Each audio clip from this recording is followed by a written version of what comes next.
Hi guys, welcome back to our channel. இந்த வீடியோவில் நீங்கள் பார்த்துட்டு இருக்கிறது சண்டே ஃபண்டே சேலஞ்ச் தான் பார்த்துட்ருக்கீங்க. இன்றைக்கான அமௌண்ட் வந்து 280 ருபீஸ். ஸோ நான் அந்த 280 ருபீஸை வந்து கொண்டு வந்துட்டேன்.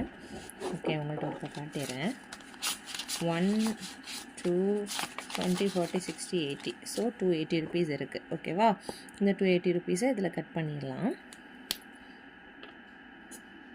அப்புறம் இனி வந்து அக்டோபரில் ஒரு 2, அதுக்கப்புறம் எல்லாம் கொஞ்சம் கொஞ்சம் பெரிய அமௌண்ட் தான் இருக்குது. ஆனால் இது ரொம்ப அட்மோஸ்ட்டே வந்து 300 ருபீஸ் தான் இருக்குது.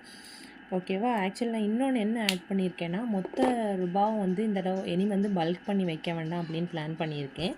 ஏன்னா அமௌண்ட்டாக வந்து கையிலே இருந்துச்சுன்னா அது வந்து எந்த இன்க்ரீஸுமே ஆகாது. இன்னொன்று என்ன, எனக்கு மியூச்சுவல் ஃபண்டில் அந்த மாதிரி எதுலேயுமே நம்பிக்கை கிடையாது. ஸோ வந்து நான் வந்து எனக்கு வந்து தெரிஞ்சது ஒன்று கோல்டில் இன்வெஸ்ட் பண்ணுறது, இன்னொன்று சில்வரில் இன்வெஸ்ட் பண்ணுறது. ஸோ வந்து நான் வந்து இப்போதைக்கு நான் ஃபோக்கஸ் பண்ணுறது கோல்டில் தான் இன்வெஸ்ட் பண்ணிகிட்ருக்கேன். வர தங்கமயில் அந்த மாதிரி குட்டி அந்த டிஜி சில்வர் ஆப்பில் வந்து சில்வருக்காகவும் சேவிங்ஸ் பண்ணிகிட்ருக்கேன்.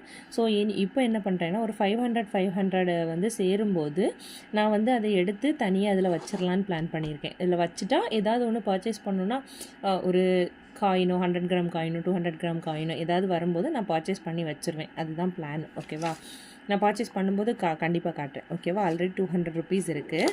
ஸோ இந்த 280 ருபீஸை சேர்க்கும்போது நம்மளுக்கு 500 தாண்டிடும். ஓகேவா? ஸோ 500 ருபீஸை எடுத்து வச்சுறேன். 2 4 500 எடுத்துட்டேன். சரியா? பேலன்ஸ் தான் இனி இதில் இருக்கும். ஓகேவா? பாய்.